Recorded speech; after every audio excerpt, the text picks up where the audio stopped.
Saludos, ¿cómo están? Bienvenidos a una nueva entrega de Decisión 2019, el espacio electoral de Mírame Televisión. Ya saben que varias formaciones políticas están presentando aquí sus propuestas de cara a los comicios del próximo 26 de mayo. Hoy nos acompaña el número 1 por la lista de la isla de Tenerife al Parlamento de Canarias por Coalición Canaria. Está con nosotros Rosa Dávila. ¿Qué tal? ¿Cómo está? Hola, ¿qué tal? Buenas tardes. Muy bien. Gracias por estar con nosotros. Lo primero que le quiero preguntar es cómo está afrontando esta campaña electoral después de una legislatura que ha sido intensa. Pues con muchísima ilusión. En primer lugar, es la primera vez que encabezo una lista electoral por la isla de Tenerife al Parlamento de Canarias, además con más mujeres.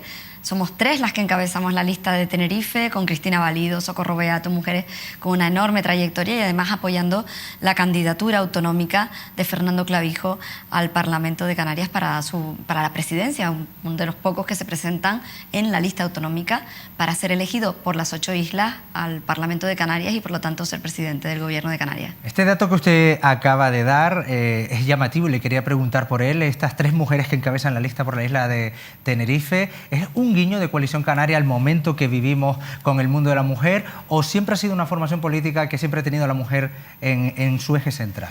Yo creo que estamos con los tiempos. Coalición Canaria siempre ha estado a la vanguardia de las políticas de igualdad. Piensa que fue con Coalición Canaria cuando se crea el Instituto de la Mujer, es con Coalición Canaria, y de hecho era yo directora del Instituto de la Mujer cuando sale el primer plan de violencia, uno de los más vanguardistas de toda España. Es Coalición Canaria la que empieza a hablar de listas cremalleras, después se ponen las cuotas y somos de las... Mucha gente no lo sabe, pero somos de las formaciones que más mujeres tenemos en áreas de decisión orgánica. Y después, bueno, pues valga mi ejemplo, la primera mujer consejera de Hacienda de un gobierno autonómico, ¿no? Rosa Dávila, me gustaría, antes de entrar en materia del programa electoral de Coalición Canaria, aprovechar que la tengo aquí para hacer un poquito de recordatorio a los espectadores de lo que se van a encontrar el 26 de mayo en sus colegios electorales. 5 urnas, un cambio, por primera vez, 2 urnas diferentes para el Parlamento de Canarias. ¿Cómo le explicaría usted a la gente qué es lo que va a encontrar de diferente en estas elecciones respecto a las anteriores? Bueno, en primer lugar son 5 urnas donde vamos a poder elegir a nuestro alcalde, a nuestro presidente o presidenta de Cabildo, en nuestro caso presidente, porque queremos que siga siendo Carlos Alonso, una lista autonómica por primera vez donde se eligen 9 diputados y podemos tomar la decisión de elegir directamente al presidente del gobierno. Es decir, hay candidatos que van en esa lista autonómica porque quieren ser presidentes del gobierno de Canarias y se quieren presentar por toda Canarias, es decir, salir elegidos por todos los canarios. Y nos parece que una vez que se ha hecho la reforma electoral, era importante que si quieres presentarte a ser presidente de Canarias, la decisión sea tomada por todos los canarios. Pero después están las listas autonómicas, además de las listas autonómicas, las listas insulares, que es lo que siempre nos hemos encontrado. Es decir, aquella que aporta a los diputados suficientes para tener un gobierno fuerte y un parlamento fuerte. En estos casos, pues queremos tener un gobierno fuerte presidido por Coalición Canaria, que es una voz independiente y que no se calle ante los atropellos que muchas veces hemos visto de Madrid.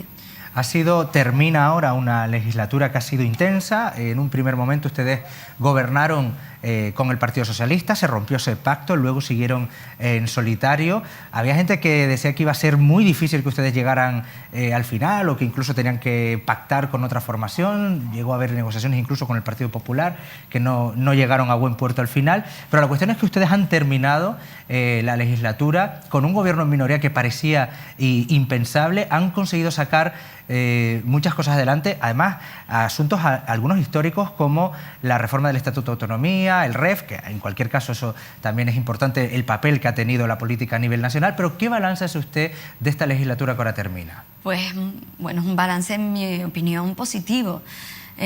Sobre todo porque efectivamente, como bien has dicho, era un gobierno en solitario. Hemos visto cómo Pedro Sánchez no sacaba ni siquiera un presupuesto adelante y se tenían que convocar elecciones. Y este gobierno ha sacado adelante todos los presupuestos en tiempo y forma, y tenemos que decir que los presupuestos es el reflejo de las políticas que ponemos en marcha.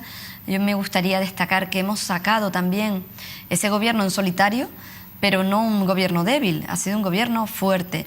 con diálogo, con consenso, y hemos conseguido sacar adelante, como decías, hitos que pueden suponer un antes y un después. Por ejemplo, la ley de servicios sociales salió por unanimidad.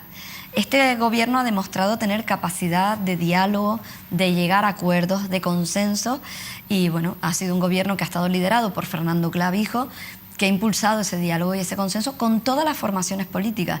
Y bueno, ya digo, esa ley de servicios sociales yo creo que es el reflejo de un trabajo riguroso hecho con el conjunto de la sociedad, participado con el conjunto de los agentes económicos, sociales, sindicatos, patronales, agentes sociales, y que han concluido pues con que tomemos algunas decisiones en algunos momentos dramáticas o drásticas, como es dar un golpe sobre la mesa y decirle al Gobierno de Madrid que no, y vamos a coger nuestro superávit, el dinero que es de todos los canarios, y pagarle a los bancos, una comunidad autónoma que está saneada, y lo que teníamos que hacer y lo que se tenía que hacer era, pues eso, precisamente dar cobertura a la necesidad de los canarios, eliminando el copago farmacéuticos para los pensionistas, que no tengan que pagar sus medicinas, poniendo dinero para las listas de espera, poniendo más dinero para contratar profesores, mientras desde el Gobierno de Madrid nos decían que ese dinero tenía que ir a pagar a los bancos y a compensar a aquellas comunidades autónomas que se desvían, que no lo hacen tan bien, que no lo hacen bien, como puede ser Cataluña o Valencia o Extremadura. Precisamente le quería preguntar por este asunto que usted acaba de sacar ahora al final. El Gobierno de Canarias, que ha puesto en marcha los mecanismos para gastar esos millones del superávit en todos estos asuntos que usted acaba de decir, da la sensación de que las relaciones del Gobierno de Canarias con Madrid a veces han sido más fluidas cuando gobernaba el Partido Popular que cuando han gobernado los socialistas. ¿Ha estado más enrarecida la relación en estos últimos meses con el gobierno de Pedro Sánchez? Nosotros, cuando llegamos al gobierno, uno de los objetivos que teníamos era recuperar el diálogo institucional con todos los gobiernos, el Gobierno de Madrid, fuera quien fuera, pero cuando estás en un gobierno, más allá de los colores políticos, hay instituciones y tiene que haber respeto institucional. Puede gobernar una formación política que sea la tuya o ser de otro partido, la que sea, pero las instituciones están y las personas están por encima de todo, y ese respeto tiene que estar. Lo que no ha hecho posible esa relación fluida es que en multitud de ocasiones, con la confianza, con la nobleza, con la humildad, nos hemos dirigido al Gobierno de España por escrito, hemos pedido reuniones, y al otro lado hemos encontrado un muro. Y es que a Canarias Pedro Sánchez ha venido o de vacaciones o a dar mítines, pero no a ejercer de presidente del Gobierno de España. Y eso es muy triste, porque somos tan españoles como otros. Y la realidad es que no ha sido sensible con un régimen económico y fiscal que estaba aprobado, que no es otra cosa, porque se habla del REF y la gente dice, bueno, pero eso son cosas de políticos. Esto... No, son los derechos de los canarios. Es que tengamos garantizado lo mismo que cualquier español para nuestra sanidad, para nuestra educación, para nuestras políticas sociales, porque se reparte desde el Gobierno de Madrid. Y ahí Pedro Sánchez, no sé por qué, no sé muy bien por qué, no ha sido receptivo con Canarias. Y voy a dar un dato a los oyentes, probablemente muchos de los telespectadores, muchas veces puede que no lo sepan, ¿no? Pero hubo un momento que para mí personalmente fue muy significativo. Una cumbre de las regiones ultraperiféricas, donde nos jugamos en el presupuesto europeo, que es muy importante para Canarias, porque somos una región alejada. Y cuando fue en la Guayana, Macron, el presidente de Francia, cogió un avión, voló durante 6 horas, presidió esa cumbre y volvió. Cuando fue en Madeira, el presidente de Portugal cogió su avión, estuvo 3 horas y volvió, pero presidió la cumbre. Mire, la cumbre de las regiones ultraperiféricas, presidida por Canarias, en el momento del Brexit, en el momento en que nos jugábamos el presupuesto europeo, en un momento muy complicado, aquí quien vino no fue ni Pedro Sánchez ni mandó a ninguno de los ministros. Vino el rey, pero ni un solo ministro acompañándolo, ni siquiera el presidente del gobierno. Y eso da cuenta de la falta de sensibilidad que ha tenido el Gobierno de España. Pero Fernando Clavijo ha seguido tocando en la puerta, llamándolo incesantemente, porque nos estábamos jugando cuestiones que eran muy importantes, como era pues que llegaran los recursos para nuestra sanidad, la educación y las políticas sociales, ni más ni menos las que nos corresponden. El presidente de Canarias y candidato Fernando Clavijo hace unas semanas presentaba lo que daban en conocer como el contrato con Canarias, con 10 puntos en los que se recogen varios compromisos. Por ejemplo, que en el 2023 Canarias no supere el 12% de paro. ¿Es realista este compromiso? Es realista en la medida en que cuando nosotros llegamos al gobierno en el 2015, la tasa de desempleo en esta tierra estaba en el 33% y ahora está en el 20%. Y eso que se ha venido gente a trabajar a Canarias, se han incorporado nuevos activos. Y es realista en la medida en que cuando llegamos en el 2015, la tasa de desempleo juvenil estaba por encima del 50%, casi rozando el 60%. Hoy el 50% de esos jóvenes que estaban en paro, hoy tienen un empleo. Ahora hay que trabajar, no solamente por quedarnos en la media española, y para eso es importante lo que pone nuestro régimen económico y fiscal, que no es otra cosa que hayan planes especiales de empleo para Canarias, precisamente porque tenemos tasas por encima de la media española, sino también seguir reactivando la economía y que hayan inversiones y seguridad jurídica para que esas inversiones se produzcan en Canarias. Y lo que, en nuestra opinión, es lo más importante. Todavía siguen habiendo salarios y sueldos precarios. Hay que avanzar en quitarle precariedad al empleo y que los salarios no sean salarios para sobrevivir y que la gente no llegue a fin de mes. Hay que impulsar los contratos indefinidos y que la gente llegue dignamente a final de mes. Y es muy importante para luchar contra la pobreza y es muy importante colocar a Canarias, y lo podemos conseguir, en la media de todas las en la media que tienen los parámetros en el resto de España. Otro de los compromisos del presidente, precisamente en línea con esto que argumenta, es establecer como máxima prioridad luchar contra la pobreza, sobre todo con la pobreza infantil en las islas. Y para eso es indispensable que la gente tenga un empleo, para eso es indispensable tener ese plan de lucha contra la pobreza, que tienen que venir 30 millones de euros que no ha mandado el gobierno socialista y que no ha sido sensible con Canarias, y para eso es necesario subir las pensiones no contributivas. Pensemos que una parte muy importante de la pobreza en Canarias tiene que ver con el envejecimiento de nuestra población y que aquí las mujeres trabajaron como mulas, trabajaron muchísimo en el campo, trabajaron en un turismo incipiente, pero muchas no cotizaron. Y ahora tienen pensiones no contributivas de 300 euros. Nuestra propuesta es que esos 300 euros se eleven al salario mínimo interprofesional. Y ya con 900 y pico euros, casi 1.000 euros, tú ya puedes, si tienes un hijo en paro y viene el nieto y se vuelve esa gente, tu familia, a tu casa, poderle dar no solamente un hogar, sino darle una salida y una respuesta. Por eso es necesario no solamente subir el empleo en Canarias, quitarle la precariedad del salario, sino también esas pensiones no contributivas que son fundamentales para salir de la pobreza. En ese documento también se habla del aumento de la financiación para educación, sanidad y dependencia. Le quiero preguntar si es de las arcas propias de la comunidad autónoma o también exigiendo al Estado la parte que le corresponde a Canarias. Piensa que en este año, en estos 4 años, el Gobierno de Canarias hemos conseguido incrementar el presupuesto en 2.000 millones. Cogimos el presupuesto de Canarias con 6.000 millones y hemos superado la cifra récord de 8.000 millones. El 80% ha ido destinado esencialmente a las personas, a la sanidad, a la educación, a las políticas sociales. Hemos mantenido la deuda más baja de todas las comunidades autónomas, y esto es importante. Nadie quiere tener una hipoteca por encima de lo que ingresa, ¿verdad? Es lo que ocurre con Cataluña o en Valencia, son comunidades quebradas. Y además hemos podido bajar los impuestos. ¿Y qué impuestos hemos bajado? Estamos precisamente ahora en la campaña de la renta.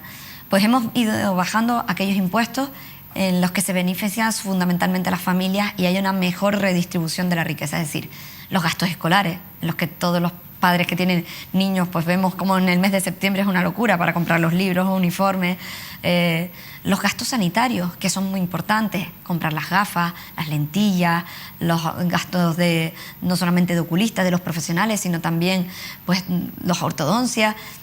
Eso, ahí estamos haciendo una gran deducción.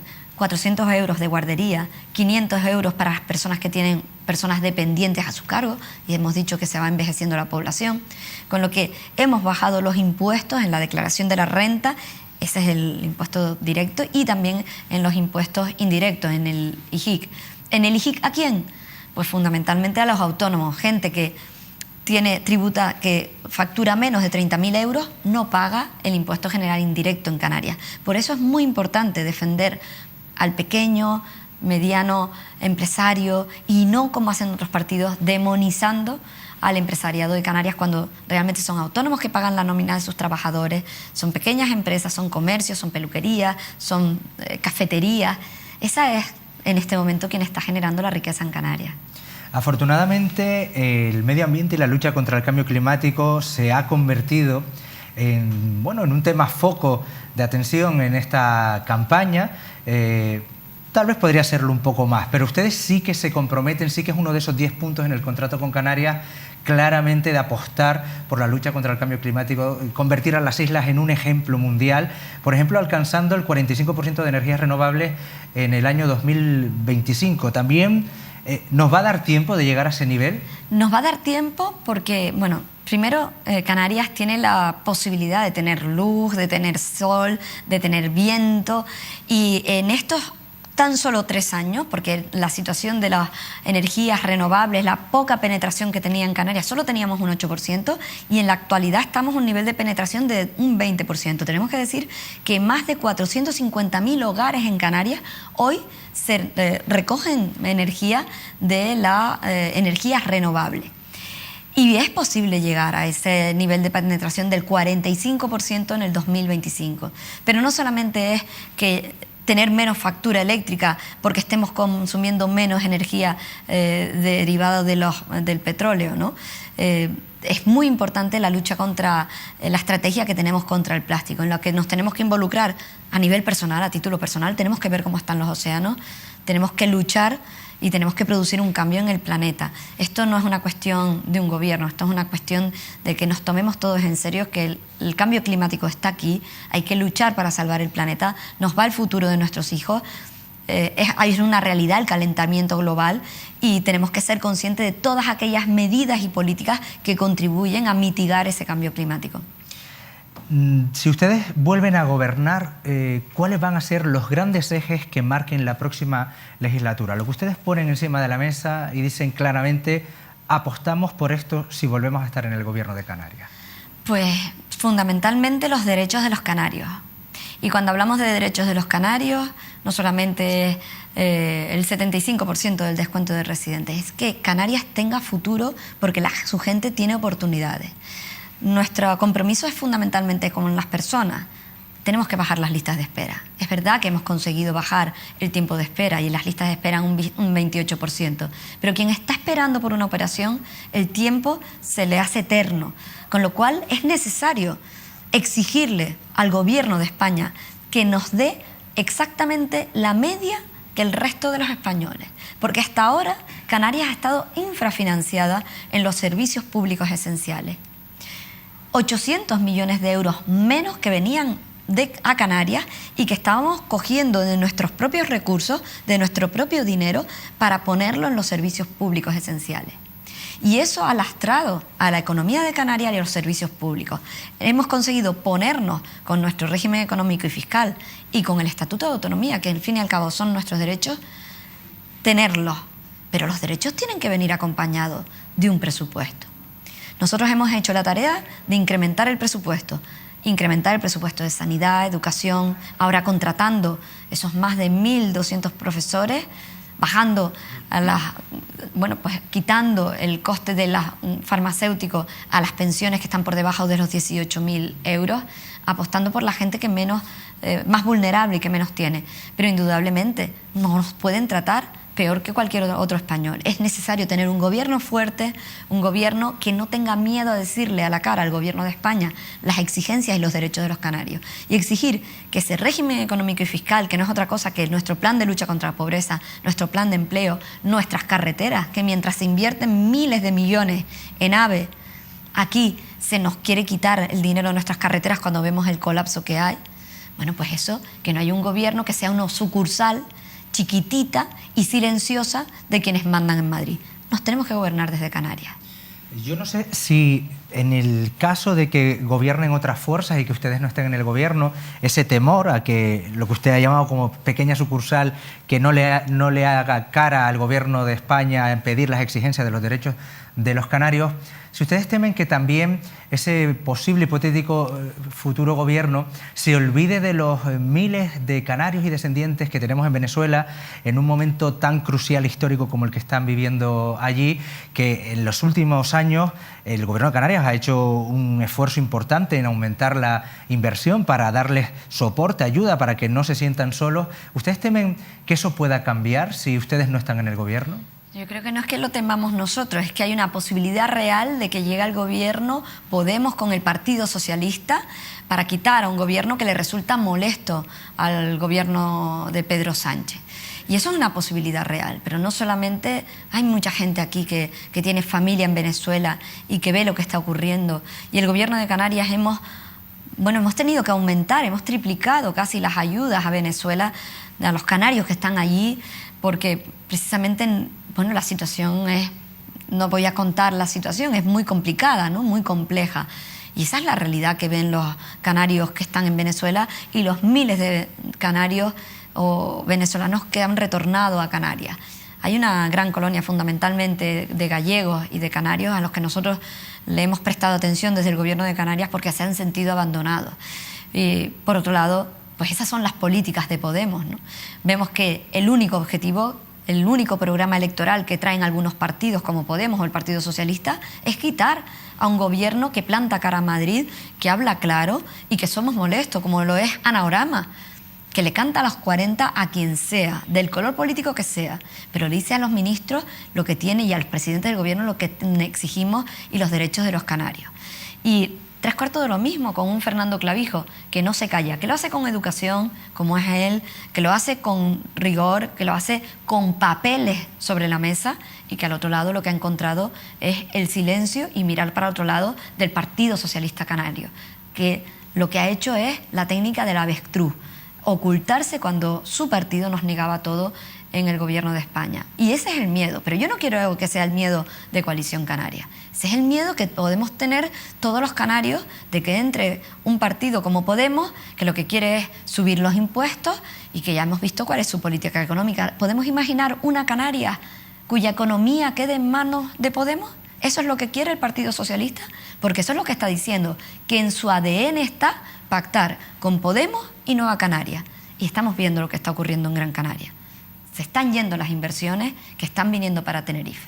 ¿Eso es lo que queremos para Canarias? Yo creo que la respuesta es no, y por eso nosotros queremos el apoyo mayoritario para tener un gobierno fuerte en Canarias y un presidente que no tenga ataduras y sea independiente. Hablando de pacto, señora Dávila, hay que reconocer que su formación política es una de las pocas que pone negro sobre blanco por escrito claramente con qué formaciones no va a pactar. En su caso lo han dicho muy claro precisamente en este contrato con Canarias, ni con Podemos ni con Vox. Otras formaciones no dicen nada, ni lo dejan tan claro, ni lo ponen negro sobre blanco. Esto a veces puede ser un riesgo o no. Ustedes lo tienen muy claro, ¿no? Lo tenemos clarísimo. Nosotros somos personas de centro. En nuestro partido hay gente más progresista, hay gente que a lo mejor tiene unas ideas más liberales, pero somos personas centradas, con sentido común. Y lo que no vamos a pactar es con los extremos, ni con la extrema izquierda ni con la extrema derecha. No, sus planteamientos de obviar, por ejemplo, como hace Vox, que existe una violencia contra las mujeres, o que vienen a Canarias y lo que plantean es hacer plazas de toros. Mire, no, es que esa no es la realidad de Canarias. O que vaya la gente armada en la calle. Mire, no, los que tienen que estar, tienen que tener unas buenas condiciones son la Policía Nacional, los cuerpos y fuerzas de seguridad del Estado, los militares que tienen que tener unas buenas condiciones, no solamente unos buenos salarios, que también habría que mirarlo, pero esos son los que tienen que cuidarnos a todos. Pero que cualquiera pueda ir con un arma por la calle, como si esto fuera Estados Unidos, que entran en un colegio y pegan un tiro, y que están los profesores, como vemos, aprendiendo en Estados Unidos a disparar para poder defender a los niños. Mira, eso es una locura. Eso no es lo que queremos en Canarias. Por eso hemos dicho, con Vox, no. Y con Podemos, tres cuartos de lo mismo, la ultraizquierda. Ahora se ponen la piel de cordero, pero siguen siendo un lobo. Ya hemos visto cuáles son los planteamientos de Podemos. demonizar al empresario, subir los impuestos y desde luego llevar a la ruina a una Canarias que en este momento empieza a arrancar, pero arrancan en cifras macroeconómicas. Todavía hay mucha gente pasándolo mal. Señora Dávila, le voy a dejar que el último minuto se dirija usted a esta cámara, a los espectadores de Mírame Televisión, y les envíe el mensaje que usted quiera. Pues el próximo 26 de mayo necesitamos, esta tierra, Canarias, necesita un gobierno fuerte, un gobierno independiente, un gobierno que luche por nuestra gente, por los de aquí. Si no lo hacemos nosotros, nadie va a venir a hacerlo. Los demás son sucursales que dependen de sus jefes de Madrid. Nosotros le pedimos la confianza para tener ese gobierno fuerte, con Fernando Clavijo a la cabeza, con cabildos fuertes, con instituciones y ayuntamientos donde Coalición Canaria, que es la opción de Canarias, el único que defiende los derechos de los canarios, tengamos la suficiente apoyo como para seguir defendiendo los intereses de esta tierra, como hizo y como ha hecho Ana Orama. Rosa Dávila, candidata número 1 de la lista insular de Coalición Canaria al Parlamento de Canarias, muchísimas gracias por estar aquí, mucha suerte. Muchísimas gracias, un placer, muy amable. Bueno, y a ustedes decirles que sigan en la compañía de Mírame Televisión y que si su formación política también desea poner de manifiesto aquí sus argumentos de cara a los comicios del 26 de mayo, pueden contactar con nosotros al teléfono y al correo electrónico que aparece en pantalla. Es todo. Gracias, adiós.